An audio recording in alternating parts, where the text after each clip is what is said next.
Hi, today I'm going to install AC port plug on my van. I've already got the hole cut out here. Now you can see it's a little bit wobbly there. That's no big issue, no big deal. Now what I did was I drilled my hole through. And you're going, why didn't you paint it? Well, I mean, look at my van. I don't think a little bit of rust right there is going to affect anything or hurt anything, considering my van has rust all over it. But if you're worried about it, sand it down real good, file it down, and paint it.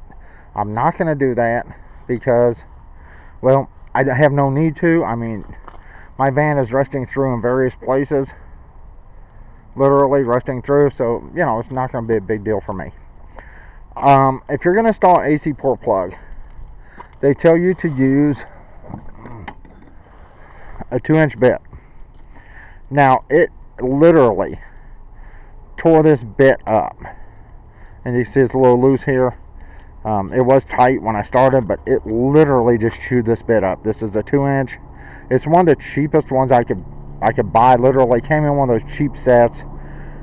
It may be able to go through wood. Maybe. I mean, I don't know if you can see the teeth. If you're going to use something like this on your vehicle and you can't get it through, literally it just burns and burns and burns. What you need to do is, once you get your mark, take a flathead screwdriver, stick it where your mark is, and beat that screwdriver through all the way around. That's what you may have to do. You could actually do that if you have a jigsaw. You can cut it out. I do have a jigsaw, but unfortunately my jigsaw blade came out, so I literally had to beat it around. The screws that come with these are real super small. They are very weak. They are very tiny. So what I decided to use was self-tapping metal screws. I did try to drill through my van, and I literally broke 2 small bits. I mean, literally broke them. So I'm going to install self-tapping screws. I've already got the screws. I put the screws on, drilled the holes through, and there's the screws. I did take the rubber off. I'm going to put silicone all around this. That's what I'm fixing to do now. Once you get your silicone around, do not tighten it all the way. Let the silicone sit for an hour or so, and then tighten it down once that silicone tacks up. Now, you're probably going, why did I put this on my door? That's probably really stupid for me to put it on my door. I could have put it somewhere else. That is true. I could have put it somewhere else. But the reason I used my door was for one reason. Right there.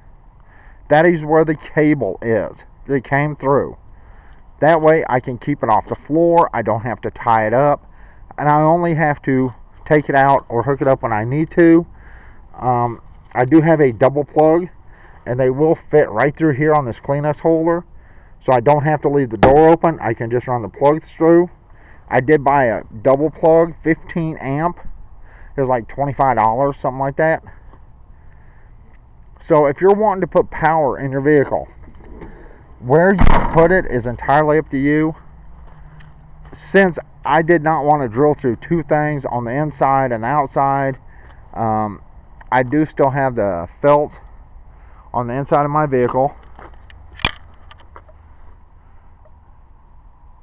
Now, drilling through that would have been a pain. It would have just started ripping and catching. So I decided, you know what? I already have something right here on the door. If I put it here, it can stay out of the way. And that's my preference. I'm just keeping this out of the way. I will only pull it out when I need it. I'm hooking this up so I can hook our generator up from the outside, and that way I don't have to run an extension cord through a window or anything else. You can see my van is just completely full with stuff. We got midnight a new carrier over there. The stove and everything's back there. The toilet's back there. Hot water heater. The generator will go literally right here where this pile of stuff is. That's where I took it out of. And the wood stove is going to go right there today. So I really need to move all this around, clean it up some. But if you want to install power in a vehicle.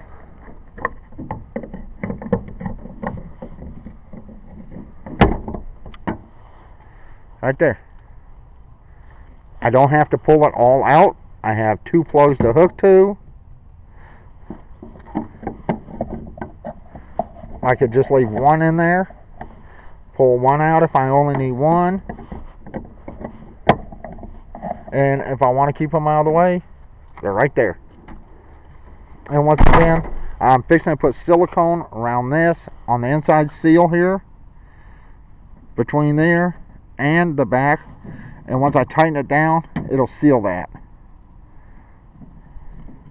I do have the cap on the top because I have the ground on the bottom.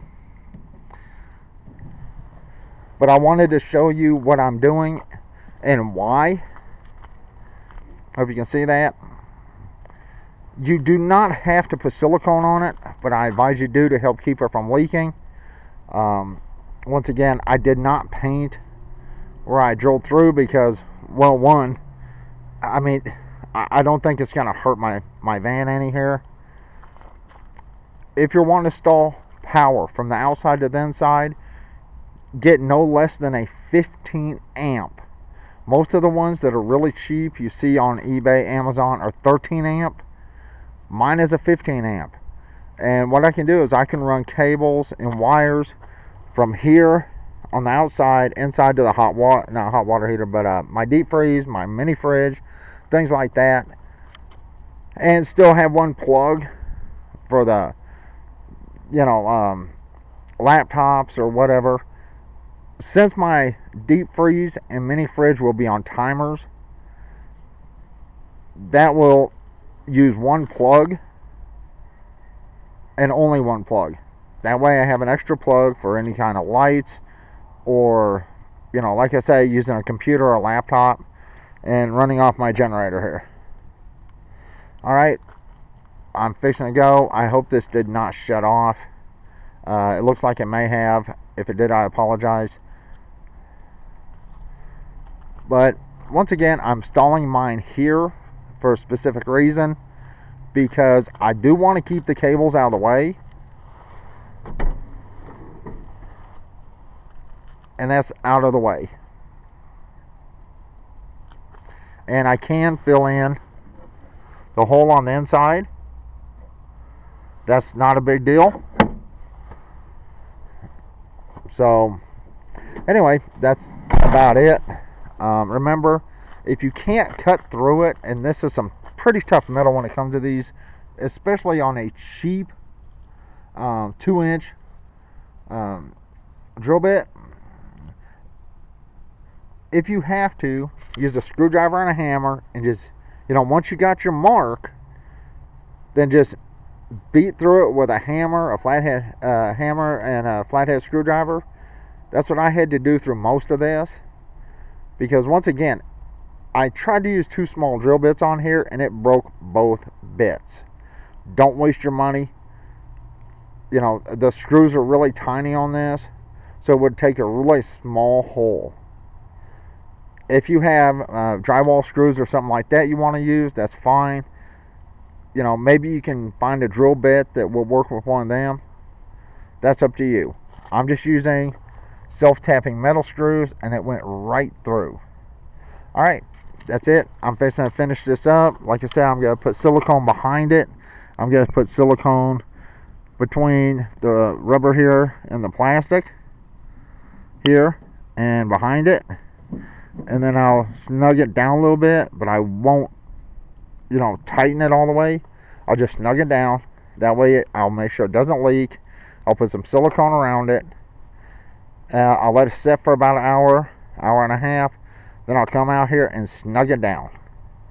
Okay, that's it. I'm fixing to go. Everyone have a good day. Bye.